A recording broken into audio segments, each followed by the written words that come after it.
Diawali dengan memperlihatkan seorang anak perempuan bernama Joy yang sedang merayap memanjat dinding rumahnya dengan lincah. Sejak kecil, Joy memang terbiasa memanjat sebagai cara untuk kabur dan menyelamatkan diri dari ayahnya yang sangat kasar.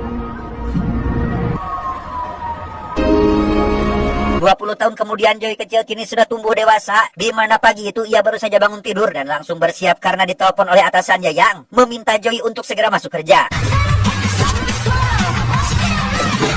Sebelum berangkat, Joy malah mendapat panggilan lain, yaitu dari sebuah panti tempat kakaknya selama ini dititipkan, meminta Joy untuk mampir sebentar ke panti karena ada sesuatu yang harus dibicarakan. Are you serious? Is she serious? Dia bernama Michael, kakak laki-laki Joy yang mohon maaf menyandang autism atau suatu kondisi yang membuatnya sulit bergaul bahkan berbicara sekalipun. Namun di balik keterbatasannya, Michael adalah seorang peretas ulung yang gemar membongkar berbagai kebusukan lewat dunia maya. Someone stole confidential care home account information. Ternyata alasan Joy ke panti adalah untuk menjemput Michael yang baru saja dikeluarkan karena ketahuan meretas sistem komputer di tempat itu. Pagi ini Joy merasa bahwa harinya benar-benar berantakan. Selain harus berpacu dengan waktu karena sudah telat, motornya tiba-tiba mogok, Michael tiba-tiba saja marah-marah hanya karena chargernya hilang, dan lain-lain. Sehingga Joy memutuskan untuk memeluk sang kakak, sembari berharap semua kejadian ini ada hikmahnya. Singkat cerita, tibalah Joy di sebuah gedung pencakar langit tempatnya bekerja. Karena tak mungkin mengajak Michael berkeliaran, ia menitipkan sang kakak sebentar kepada petugas keamanan, lalu bergegas naik ke atas untuk melapor kepada atasannya. Joy ini ternyata bukanlah seorang pekerja kantoran biasa, melainkan seorang pembersih kaca gedung. Sehari-hari ia bekerja menggantung di ketinggian puluhan lantai dengan hanya mengandalkan sebuah gondola atau keranjang besi. Dan jelas bahwa pekerjaan ini tidak diperuntukkan untuk orang yang punya nyali kecil, sekecil itunya milik orang itu.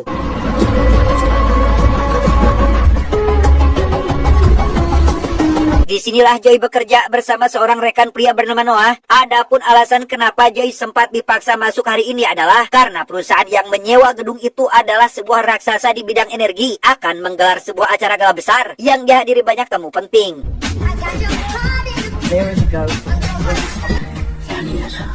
Sementara itu Michael yang ditinggal sebentar oleh petugas keamanan justru diam-diam pergi entah kemana, lalu dengan caranya sendiri menyelinap masuk ke dalam gedung tanpa sepengetahuan siapapun.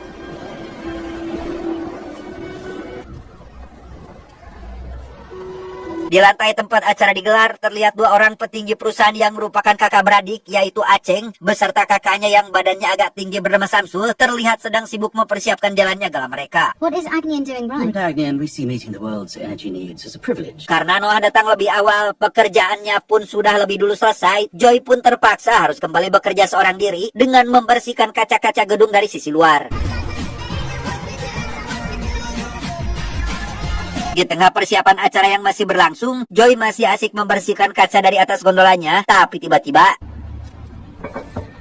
Hi Joy. Ya, ternyata sosok yang ia lihat itu adalah Michael, kakaknya sendiri, yang entah bagaimana sudah berada di dalam gedung. Joy pun sempat meminta izin kepada atasannya untuk menemui sang kakak sebentar, meski pada akhirnya tetap harus melanjutkan tugasnya membersihkan kaca. Singkat cerita, waktu pelaksanaan acara pun tiba. Ketika sedang asik membersihkan kaca, Joy pun tak sengaja menjatuhkan spons pembersihnya sehingga...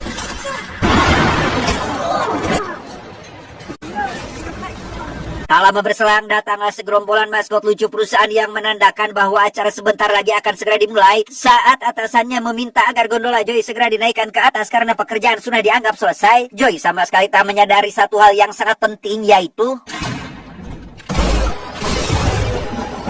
Tanpa ia sadari sedikit pun, ruang operator yang mengendalikan naik turunnya gondola itu ternyata sudah dikuasai oleh kelompok para maskot tadi. Artinya, nyawa Joy yang menggantung di ketinggian kini sepenuhnya berada di dalam genggaman mereka. And we are in. Di tengah acara yang sedang berlangsung, sang ketua maskot yang bernama Markus akhirnya membuka kedoknya di hadapan seluruh tamu yang hadir. Mereka adalah sekelompok aktivis lingkungan yang sengaja menyamar untuk menyandera ratusan tamu di gala tersebut. Lifts and doors locked up to your level. All calls and comms jam. Markus lalu memutar sebuah video yang isinya justru kebalikan total dari citra bersih yang selama ini dipamerkan perusahaan, yaitu bukti kebusukan dan kejahatan lingkungan yang selama ini mereka tutup rapat-rapat. Tujuan Markus datang ke sana memang untuk membongkar semua itu, sekaligus memaksa memaksa para petinggi mengakui dosa-dosanya di hadapan dunia. An entire ecosystem completely destroyed. Ring any bells? Sementara kekacauan terjadi, Michael berhasil bersembunyi di salah satu ruangan setelah menyadari bahwa situasi di dalam gedung sudah berubah menjadi sangat berbahaya. Dan siapa sangka, Noah, rekan kerja Joey itu ternyata adalah salah satu anggota dari kelompok penyerang tersebut. Diam-diam ia sudah berperan sebagai orang dalam sejak awal untuk memuluskan rencana mereka. Setelah semua petinggi berhasil dilumpuhkan dan dikumpulkan, ternyata masih ada satu orang yang sempat tertinggal dan belum tertangkap, yaitu Aceng. Dalam keadaan masih setengah sadar dari pingsannya, Aceng tak sengaja melihat sosok Joey yang sedang menggantung tak berdaya di atas gondola.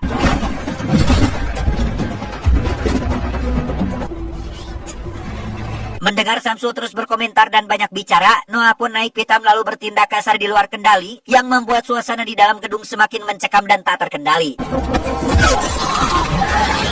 Melihat Noah yang mulai bertindak brutal di luar rencana, Markus langsung memarahi tindakannya itu, sebab rencana mereka semula hanyalah membongkar kejahatan perusahaan secara terbuka, bukan sampai menumpahkan darah para sandera. Dari luar gedung, Joe yang menyaksikan seluruh kejadian itu hanya bisa pasrah karena tak bisa berbuat apa-apa dari balik kaca, sampai akhirnya ia memutuskan untuk menuliskan kode SOS di permukaan kaca dengan harapan ada seseorang yang melihatnya.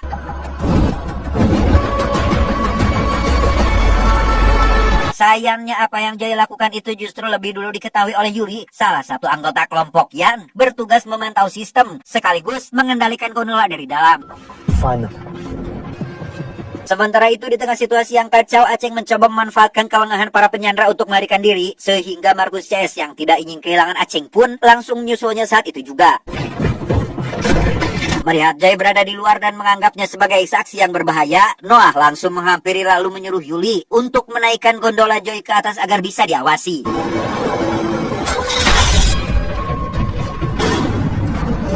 Tak lama, Markus pun berhasil menangkap kembali Aceng yang sempat kabur, disusul kedatangan Noah setelah tadi sempat bertemu dengan Joey, di mana ketegangan terjadi setelah Noah mulai menunjukkan gelagatnya yang berniat untuk melakukan kudeta, sehingga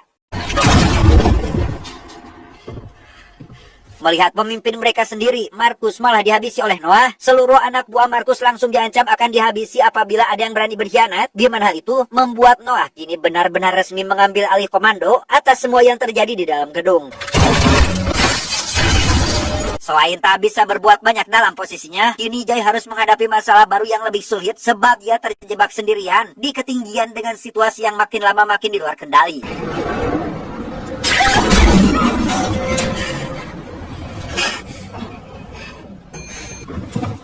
Tak lama muncullah Noah yang dengan dingin mengancam akan mencari Michael lalu menghabisinya di dalam gedung bila Joy berani menolak menuruti semua perintahnya. Hey guys, our cleaner's little brother Michael Locke is somewhere in the building. Zio send you a picture of him. Sambil dipaksa memegang senjata milik Markus, Joy diperintah untuk menembakkan peluru ke arah jalan raya dan bila menolak, Noah akan mencari dan menghabisi Michael. Tak ingin kakaknya terluka, Joy pun terpaksa menuruti dan sadar apa yang Noah lakukan adalah jebakan licik agar Joy terlihat sebagai pelaku teror di mata polisi.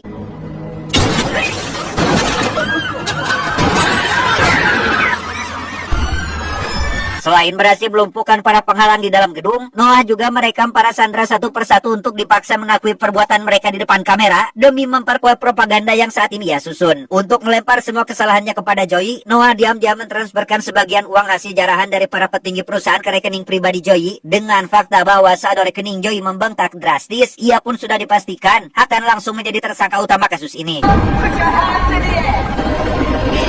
Sementara itu di bawah gedung sudah banyak polisi yang berkumpul, termasuk sang ibu komisaris dan pak inspektur yang tengah sibuk membahas siapa sebenarnya dalam dibalik penyerangan. Spotters have ID the shooter as Joanna Locke, one of the window cleaners. Di sana inspektur justru dengan yakin menuding Joy sebagai pelakunya, bukan tanpa alasan. Joy rupanya adalah seorang mantan tentara yang dulu sempat dipecat secara tidak hormat dari kesatuannya, sekaligus saldo rekening yang tiba-tiba sangat bengkak. Yes, we need to make contact with the shooter to work out what the hell is going on. Mendapat laporan itu, sang ibu komisaris langsung memerintahkan agar seluruh data Joy segera diperiksa, mulai dari media sosial, ponsel, sampai catatan keuangannya, demi memastikan kebenaran apakah Joy benar-benar pelakunya. SSRR, she knows exactly how to hit a target and miss one. Berdasarkan laporan yang ada, sebuah helikopter pun dikirim untuk membidik Joy yang kini dianggap sebagai ancaman utama dalam peristiwa ini. Dan tepat ketika sudah dibidik dari helikopter, Joy berusaha meraih ponsel milik Markus yang tergeletak tak jauh dari tempatnya, tapi tiba-tiba